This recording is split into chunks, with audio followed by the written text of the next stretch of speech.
Chapter 44. The Chart.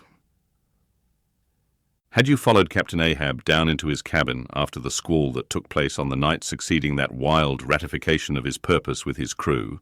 you would have seen him go to a locker in the transom, and bringing out a large wrinkled roll of yellowish sea charts, spread them before him on his screwed-down table. Then, seating himself before it, you would have seen him intently study the various lines and shadings which there met his eye, and with slow but steady pencil trace additional courses over spaces that before were blank. At intervals he would refer to piles of old logbooks beside him, wherein were set down the seasons and places in which, on various former voyages of various ships, sperm whales had been captured or seen. While thus employed, the heavy pewter lamp suspended in chains over his head continually rocked with the motion of the ship, and forever threw shifting gleams and shadows of lines upon his wrinkled brow, till it almost seemed that while he himself was marking out lines and courses on the wrinkled charts, some invisible pencil was also tracing lines and courses upon the deeply marked chart of his forehead. But it was not this night in particular that, in the solitude of his cabin, Ahab thus pondered over his charts. Almost every night they were brought out. Almost every night some pencil marks were effaced and others were substituted. For with the charts of all four oceans before him, Ahab was threading a maze of currents and eddies, with a view to the more certain accomplishment of that monomaniac thought of his soul. Now, to anyone not fully acquainted with the ways of the Leviathans, it might seem an absurdly hopeless task thus to seek out one solitary creature in the unhooped oceans of this planet. But not so did it seem to Ahab, who knew the sets of all tides and currents,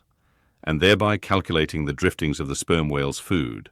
and also calling to mind the regular, ascertained seasons for hunting him in particular latitudes, could arrive at reasonable surmises, almost approaching to certainties, concerning the timeliest day to be upon this or that ground in search of his prey.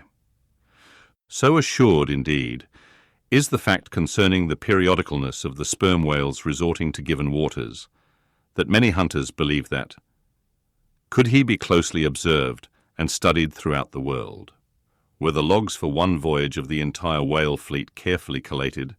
then the migrations of the sperm whale would be found to correspond in invariability to those of the herring shoals or the flights of swallows. On this hint, attempts have been made to construct elaborate migratory charts of the sperm whale. Since the above was written, the statement is happily borne out by an official circular issued by Lieutenant Maury of the National Observatory, Washington, April 16, 1851.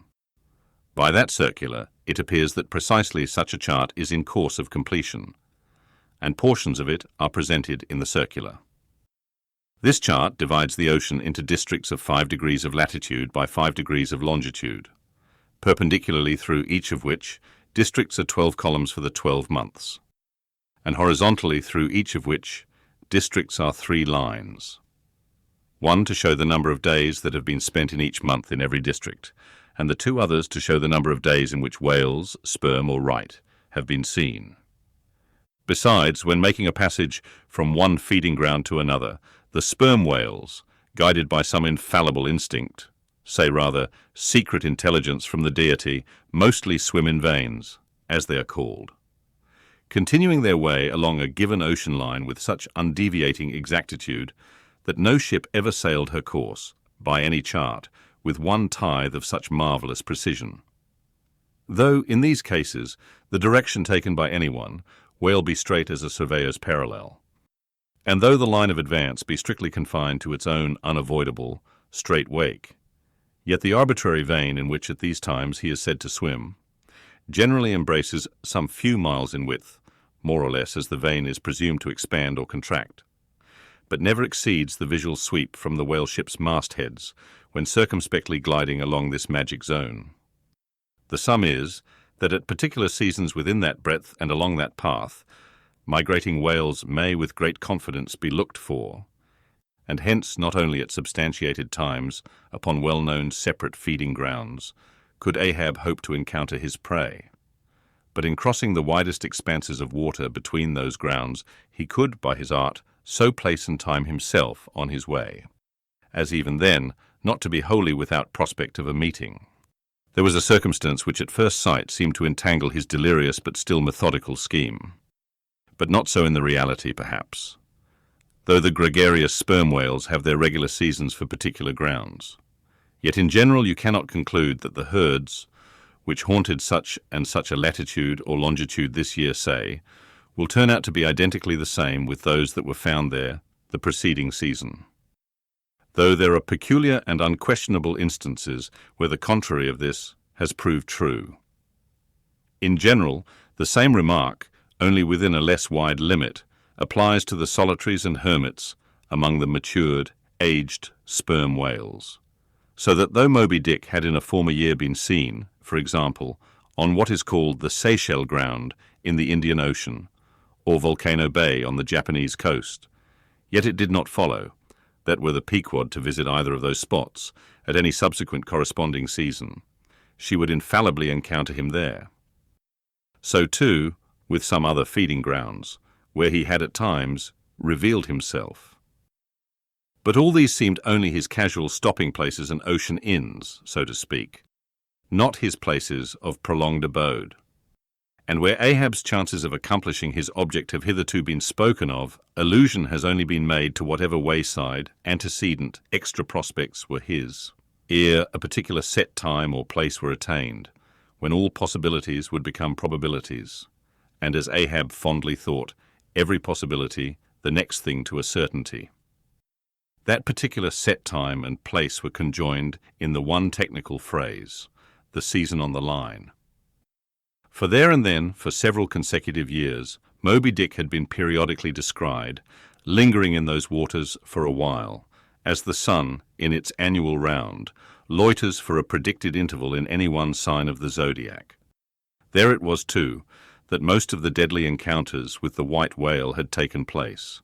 There the waves were storied with his deeds. There also was that tragic spot where the monomaniac old man had found the awful motive to his vengeance. But in the cautious comprehensiveness and unloitering vigilance with which Ahab threw his brooding soul into this unfaltering hunt, he would not permit himself to rest all his hopes upon the one crowning fact above mentioned, however flattering it might be to those hopes. Nor, in the sleeplessness of his vow, could he so tranquilize his unquiet heart as to postpone all intervening quest. Now the Pequod had sailed from Nantucket at the very beginning of the season on the line. No possible endeavour then could enable her commander to make the great passage southwards, double Cape Horn, and then running down 60 degrees of latitude arrive in the equatorial Pacific, in time to cruise there. Therefore, he must wait for the next ensuing season. Yet the premature hour of the Pequod's sailing had perhaps been correctly selected by Ahab with a view to this very complexion of things, because an interval of 365 days and nights was before him, an interval which, instead of impatiently enduring ashore, he would spend in a miscellaneous hunt. If by chance the white whale, spending his vacation in seas far remote from his periodical feeding grounds, should turn up his wrinkled brow off the Persian Gulf, or in the Bengal Bay, or China Seas, or in any other waters haunted by his race, so that monsoons, pampas, nor'westers, harmattans, trades, any wind but the Levanter and Simoon might blow Moby Dick into the devious zigzag world circle of the Pequod's circumnavigating wake. But granting all this, yet regarded discreetly and coolly, seems it not but a mad idea this,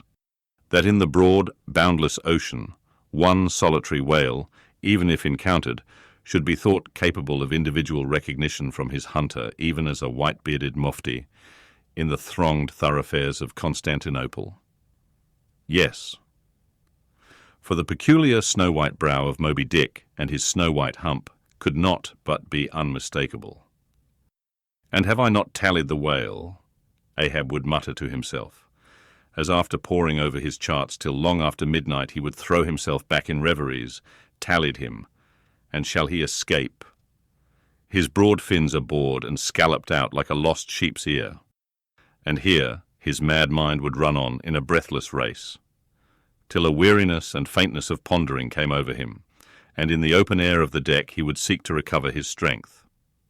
Ah, God! What trances of torments does that man endure who is consumed with one unachieved, revengeful desire.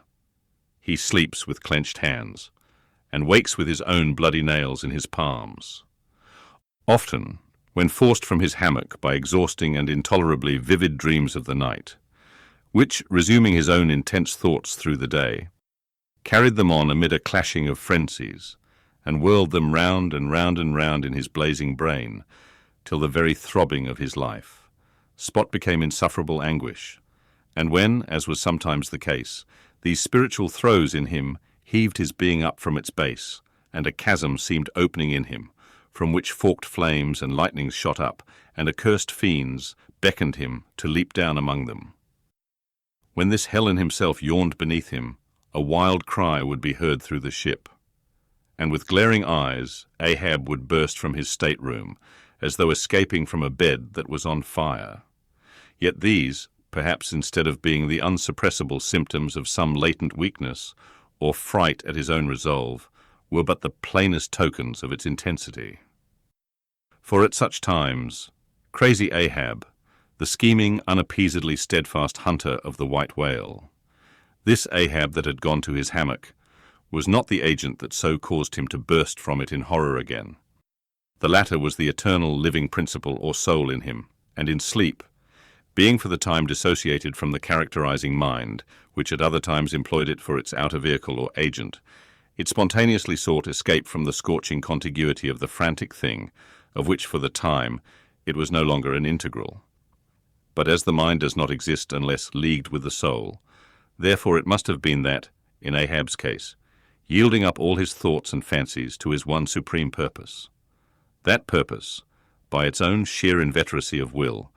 forced itself against gods and devils into a kind of self-assumed, independent being of its own. Nay, could grimly live and burn, while the common vitality, to which it was conjoined, fled horror-stricken from the unbidden and unfathered birth. Therefore the tormented spirit that glared out of bodily eyes, when what seemed Ahab rushed from his room, was for the time but a vacated thing, a formless, somnambulistic being, a ray of living light, to be sure, but without an object to colour, and therefore a blankness in itself. God help thee, old man, thy thoughts have created a creature in thee, and he whose intense thinking thus makes him a Prometheus, a vulture feeds upon that heart forever, that vulture the very creature he creates.